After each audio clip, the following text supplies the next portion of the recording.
I remember the moment as ordinary, which is how the biggest thresholds usually arrive. No ceremony, no trumpet, just me in a room with the quiet sense that an identity I had worn for years was no longer true.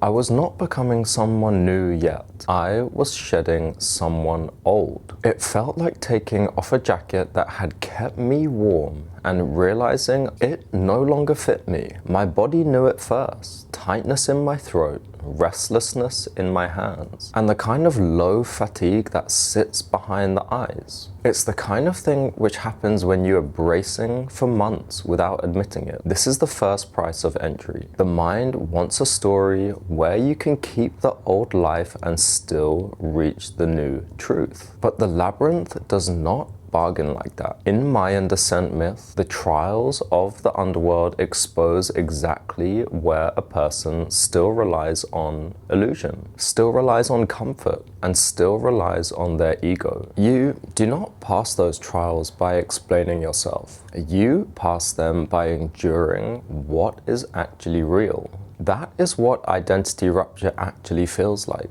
Less like becoming anything, and more like being stripped of everything. Psychology might call it a threshold event. Traditional initiation would say the old self has begun to die. Either way, the familiar map is completely gone. Even if the old role was painful, it was predictable. Without it, the mind scrambles for certainty. This is where the danger starts. The temptation to replace one identity with another overnight, to become the seeker, to become the initiate, to become the one who knows. But that is usually just fear wearing sacred language and clothes. I can see now that this was one of the earliest moments when the question began to form quietly. What if what looks like breakdown is also some kind of initiation? Not as a grand answer, but as pressure in the background. Not enough yet just to trust blindly, but enough to recognize that something deeper than ordinary self-improvement was underway.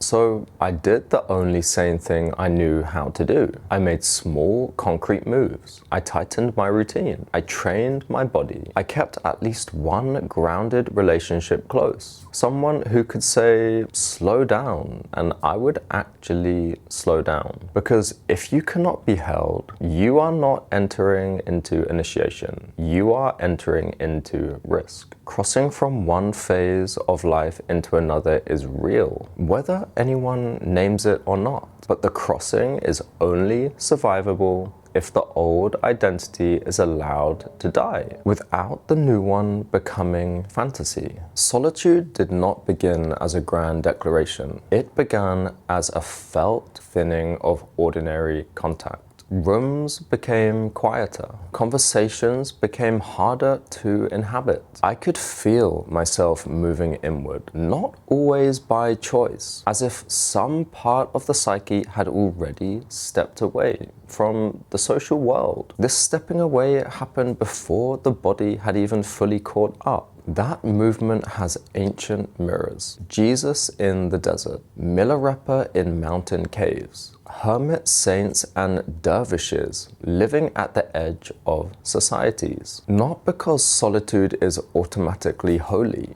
but because there are periods in human transformation when a person no longer fits cleanly inside consensus life and has not yet learned how to return. That is why Azanagi entering Yomi is the right mirror. The descent is not glamorous. It is a crossing into a realm where ordinary contact changes. And what was once familiar no longer feels fully alive in the same way.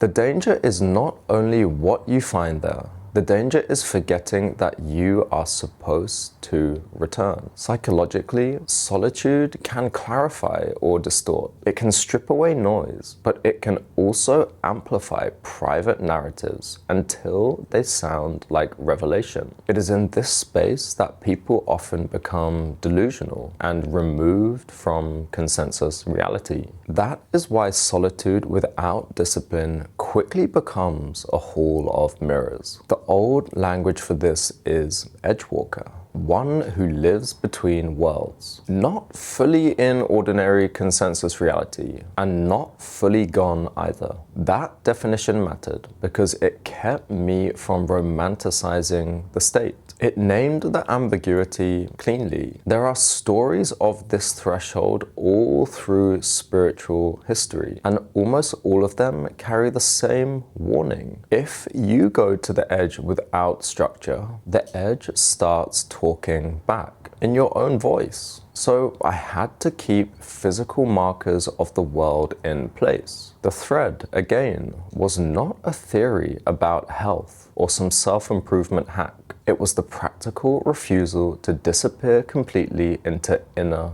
weather. Solitude may expose truth, but only return makes that truth usable. The pressure became most visible around other people. Family questions, social expectations, the small atmosphere shifts that happen when a room senses you are changing and it does not quite know what to do with it or how to respond to it. I could feel two impulses in myself almost physically. One was to shrink and keep the peace. Another was to become defiant and theatrical, just to prove I was no longer contained. In Zoroastrian imagery, the human being stands between truth and distortion, responsibility and avoidance. I am not using that as doctrine. I am using it as a clean psychological mirror, because in those moments the split was real and undeniable. One part of me wanted to lie for comfort. Another wanted to burn the bridge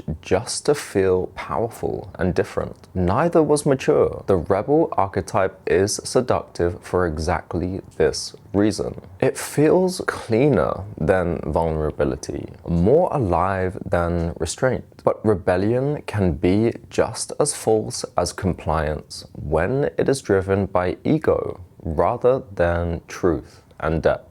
Family and community systems often respond to change in predictable ways. They project discomfort outward. The one who shifts becomes the one who is too much, who is unstable, who is dramatic. A scapegoat dynamic starts to gather around the person who will no longer perform the old role properly. Being treated as risky or strange can begin long before anything extreme has actually happened. Sometimes all that has happened is that you stopped cooperating with a false version of yourself. Psychologically, the work was to refuse both false solutions, not collapse into the old role, and not inflate into rebellion either, but to speak plainly enough that reality could still hold me. Breaking the frame always risks exile, but exile is not the same as performance. So I learned the answer more simply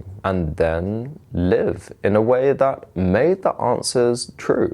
I am working. I am taking care of my body. I am not disappearing. Then the thread had to prove it through sleep, protected routine, intact lawful behavior, no drama, no grand myth of specialness. Family systems trust patterns more than speeches. That is what made the correction real. Loneliness arrived in the space between worlds. Not the loneliness of having nobody, but the loneliness of not fully belonging anywhere. I could still walk into ordinary rooms, still talk, still laugh, but underneath there was a quiet sense of being slightly out of phase with the life around me, as if my inner clock had changed speed, as if I was on a different circadian rhythm.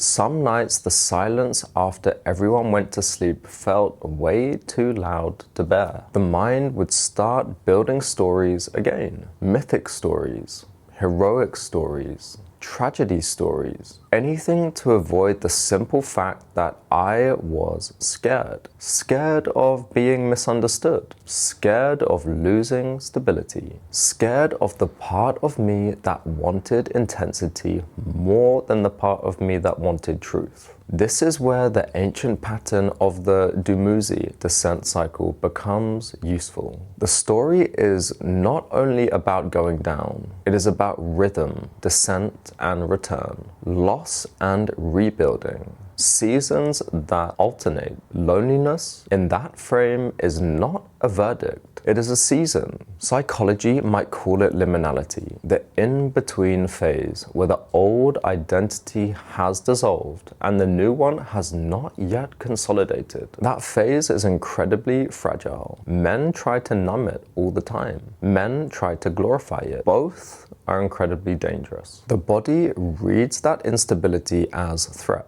and threat makes the mind generate even more stories. There was also a more difficult feeling underneath it all, the burden of carrying some new vision, however partial, back into the world that had not changed with me. That can curdle into survivor's guilt, or into the loneliness of seeing what others refuse to see, or simply into the exhausted awareness that you are still here, still sane enough, still free enough, but only just. The temptation is to turn that into identity. The wiser move is to let it sober you. So I practiced the smallest form of courage. The thread again was not mystical. It was practical.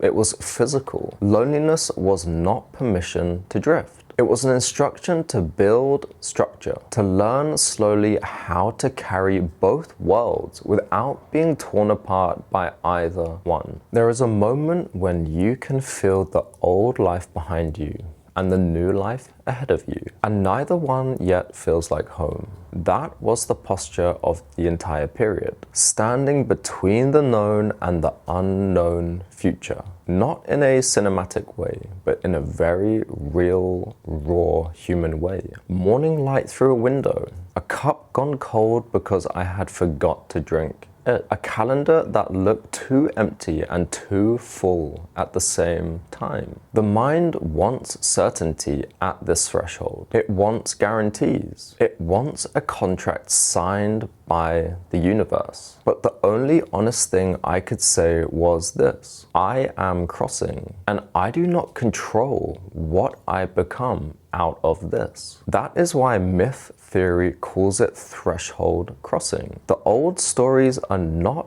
pep talks. They are warning signs. Descent, ordeal, initiation, return, crossing from one phase of life into another, from one form of consciousness into another. The hero's journey only helps if it strips you of fantasy rather than feeding it. A threshold is where consequence starts compounding. Small choices become directional. Sleep becomes a moral issue. Routine becomes a life raft. The smallest decisions start to matter. Bedtime, food, movement, who you answer when your phone rings, who you let close becomes your reality. Traditional cultures understood this and often marked it intentionally, with vigils, with fasts, with pilgrimages, with acts that say, this crossing is real,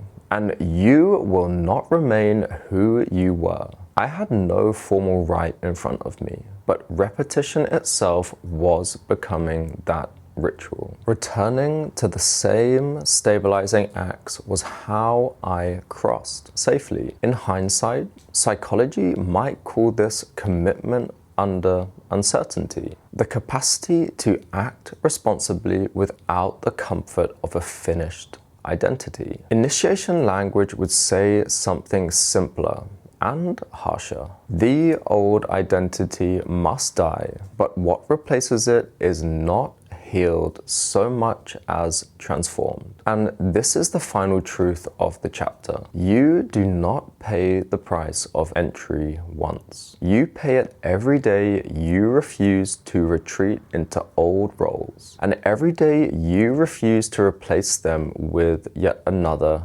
fantasy. Somewhere in that, another recognition began taking shape. Perhaps what I had been calling breakdown was also in part initiation. At the start of this process, I couldn't trust that blindly. But as the process unfolded, the trust grew deeper and deeper. And that's not enough to excuse anything that happened, but it was enough to change the seriousness with which I held and interacted with the threshold. And always I returned back to the thread. My body regulated, my actions lawful, staying in contact with real people. And progress is measured by behavior, not visions, not dreams, because the labyrinth does not reward intensity, it rewards integration. And the only way through the next corridor was to keep walking, awake and accountable, and tethered to reality, even when the story